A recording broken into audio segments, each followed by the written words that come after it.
കേരളത്തിൽ ഉപേക്ഷിക്കപ്പെടുന്ന കുഞ്ഞുങ്ങളെ സുരക്ഷിതമായി ഏറ്റെടുക്കുന്നതിനും അവർക്ക് മെച്ചപ്പെട്ട ജീവിതം നൽകുന്നതിനുമായി കേരള സംസ്ഥാന ശിശുക്ഷേമ സമിതിയുടെ കീഴിൽ പ്രവർത്തിക്കുന്ന പദ്ധതിയാണ് അമ്മത്തൊട്ടിൽ. പൊതുസ്ഥലങ്ങളിൽ സ്ഥാപിച്ചിട്ടുള്ള ഇലക്ട്രോണിക് തൊട്ടിലുകളാണ് ഇത്. കുട്ടിയെ ഉപേക്ഷിക്കാൻ വരുന്നവരുടെ സ്വകാര്യത പൂർണ്ണമായും മാനിച്ചുകൊണ്ട് അത് ഉറപ്പുവരുത്തിക്കൊണ്ടാണ് ഇതിന്റെ പ്രവർത്തനം.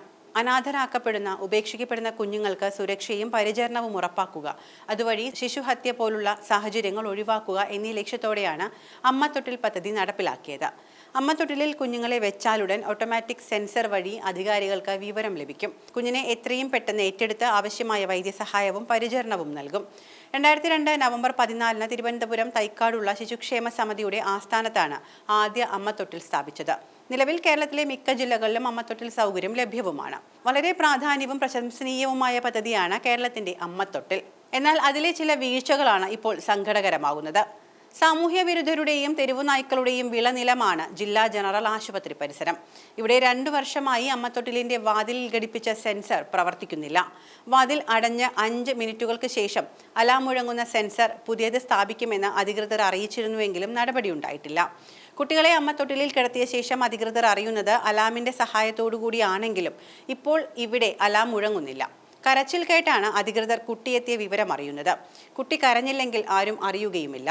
പകരം ജില്ലാ ആശുപത്രിയിൽ തമ്പടിച്ച തെരുവുനായക്കൂട്ടത്തിന്റെയോ സാമൂഹ്യ വിരുദ്ധരുടെയോ ശ്രദ്ധയിലാണ് കുട്ടി പെട്ടിരുന്നത് എങ്കിൽ വൻ ദുരന്തം ഉണ്ടാവുകയും ചെയ്യും. ജില്ലാ ആശുപത്രിയിലെ അമ്മത്തൊട്ടിലിൽ ലഭിക്കുന്ന 28ാമത്തെ കുട്ടിയാണ് ഇപ്പോൾ നിലവിലുള്ളത്. 27ാമത്തെ കുട്ടിയെ കിട്ടിയപ്പോഴും ഈ അലാം പ്രവർത്തിച്ചിരുന്നില്ല.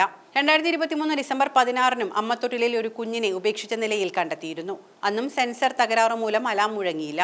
കുഞ്ഞിനെ തൊട്ടിലിൽ കിടത്താൻ ആരോ അമ്മത്തൊട്ടിലിനടുത്തേക്ക് പോകുന്നത് ശ്രദ്ധയിൽപ്പെട്ട ആശുപത്രി അത്യാഹിത വിഭാഗത്തിലെ ജീവനക്കാരാണ് കുഞ്ഞിനെ എടുക്കുന്നത്.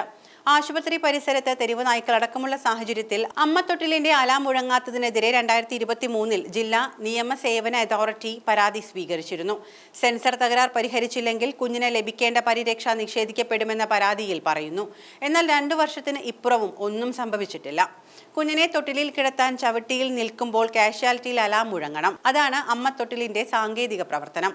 ഇതിന്റെ പ്രവർത്തനം നിലച്ചതോടെ അധികൃതർക്ക് ഇതറിയാൻ കഴിയില്ല. ജില്ലാ ശിശുക്ഷേമ സമിതിക്കാണ് അമ്മത്തൊട്ടിലിന്റെ ചുമതല. ആധുനിക സാങ്കേതിക വിദ്യയോടെ പുതിയ അമ്മത്തൊട്ടിൽ സ്ഥാപിക്കാൻ തീരുമാനിച്ചിട്ടുണ്ട് എങ്കിലും ഇത് വൈകുകയാണ്. കുട്ടികൾ കരയുന്ന ശബ്ദം തന്നെയാണ് അലാം എന്ന മട്ടിലാണ് സംവിധാനം നവീകരിക്കാൻ അധികൃതർ തയ്യാറാകുന്നത്. കേരളത്തിൽ ഉപേക്ഷിക്കപ്പെടുന്ന കുഞ്ഞുങ്ങളെ സുരക്ഷിതമായി ഏറ്റെടുക്കുന്നതിനും അവർക്ക് മെച്ചപ്പെട്ട ജീവിതം നൽകുന്നതിനുമായി കേരള സംസ്ഥാന ശിശു സമിതിയുടെ കീഴിൽ പ്രവർത്തിക്കുന്ന പദ്ധതിയാണ് അമ്മത്തൊട്ടിൽ. അമ്മത്തൊട്ടിലൂടെ ലഭിക്കുന്ന കുഞ്ഞുങ്ങളെ ശിശുക്ഷേമ സമിതിയുടെ കീഴിലുള്ള ശിശു പരിപാലന കേന്ദ്രങ്ങളിൽ സംരക്ഷിക്കുകയും തുടർന്ന് ദത്തെടുക്കാൻ താല്പര്യമുള്ളവർക്ക് നിയമപരമായ നടപടിക്രമങ്ങളിലൂടെ കൈമാറുകയും ചെയ്യുന്നു. ഈ പദ്ധതി നിരവധി കുഞ്ഞുങ്ങൾക്ക് പുതിയ ജീവിതം നൽകാൻ സഹായിച്ചിട്ടുണ്ട്. ഇതിൽ കുഞ്ഞിനെ ഉപേക്ഷിക്കുന്നവരുടെ വ്യക്തിവിവരങ്ങൾ വെളിപ്പെടുത്തേണ്ട ആവശ്യവുമില്ല.